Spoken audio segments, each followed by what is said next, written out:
చాలా ఈ నియోజకవర్గాన్ని అభివృద్ధి చెందడంలో మీ ఇద్దరం కూడా ఒక ప్రముఖ పాత్ర పోషించినట్లయితే ఈ పెనమలూరు నియోజకవర్గాన్ని బాగా అభివృద్ధి చెందవచ్చు అని చెప్పేసి నేను కూడా చాలా సంతోషించాను.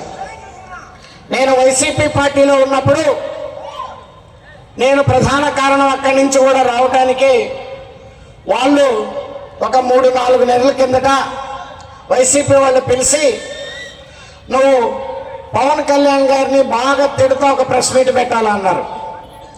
చంద్రబాబు నాయుడు గారిని కూడా బాగా తిడుతూ ఒక ప్రెస్ మీట్ పెట్టమన్నారు. నేను చెప్పాను, తిట్టడం అంటే నా వల్ల కాదు.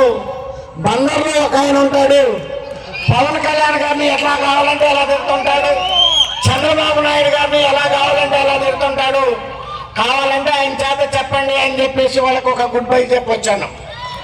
ఏదైనా అభివృద్ధి కార్యక్రమం చేయమంటే, కేంద్రం నుంచి నిధులు తీసుకురామంటే, ఒక పోర్టుని ఏ రకంగా డెవలప్ చేయాలి, ఒక 4,000 కోట్ల రూపాయల రుణాన్ని తీసుకొచ్చి ఇక్కడ పోర్టు అభివృద్ధి